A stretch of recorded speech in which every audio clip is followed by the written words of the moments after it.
बात है कि राजा परीक्षित ने जब ऋषि के गले में मरा हुआ सर्प डाला था, लगभग ये बातें आप सब लोग जानते ही होंगे।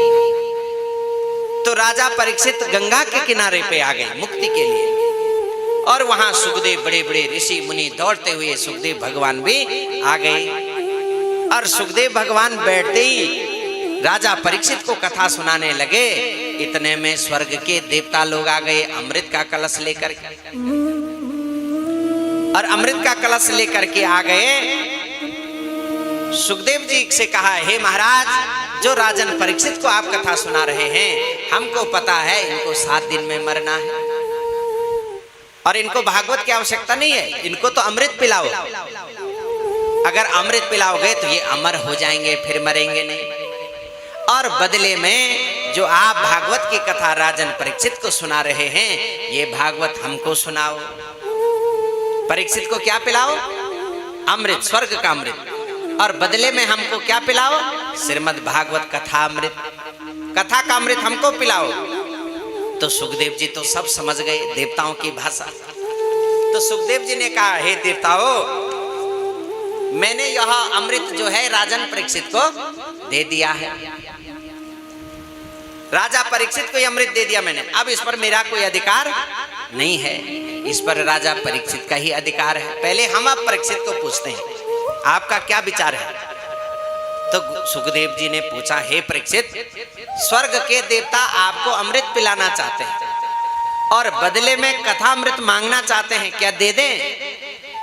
तो सुखदेव जी ने कहा, इन दोनों का अंतर मुझे पता ही नहीं, दोनों क्या काम करते हैं, पहले दोनों के विषय में तो बताओ। भागवत क्या काम करती है और स्वर्ग का अमृत क्या काम करता है, दोनों का अंतर बताओ।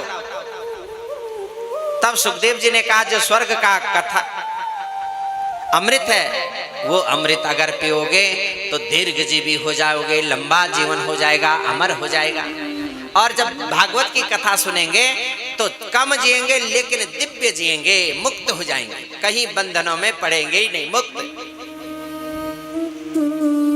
तो राजन कई लोग हमारे पास भी आते हैं, कहते हैं, महाराज जी, हमारी माँ 108 वर्ष की है, देखो कितना जी रही है। तो हमने कहा, क्या करती है माता जी ने, क्या क्या किया है? कहा, किया तो ज्यादा कुछ नहीं, डेली उठती थी और आस पड़ोसियों को गाली देती थी। सुबह उठते ही गाली गलौज, जीवन कोई ठीक रहा नहीं। अब बताओ, अगर ऐसे लोग 200 साल भी बचे तो क्या काम है? कोई काम? अगर गाली देने वाला 150, 200, 500 साल भी बच जाए तो क्या काम का? आस पड़ोसियों का चैन भी खत्म हो जाएगा। और विवेकानंद जी कितने वर्ष जिए? आदि जगत गुरु शंकराचार्य कितने वर्ष जिए? और आज भी अमर है, आज भी अमर है कि नहीं है? शंकराचार्य जी महाराज 32 वर्ष की आयु में चारों मठों की स्थापना कर गए। आज भी धर्म मजबूत है, धर्म को स्थापित उन्होंने कर डाला, और आज भी लोग शंकराचार्य जी की जयकारा करते हैं। विवेकानंद जी ने अपने देश को विदेशों तक प्रख्यात किया, लेकिन 35-36 की आयु में वो भी चल दिए। रामकृष्ण परमहंस भी, बड़े बड़े जितने यशस्वी लोग हुए, बहुत कम जिए। सजनों, कम जियो लेकिन कैसा जियो? दिव्य जियो।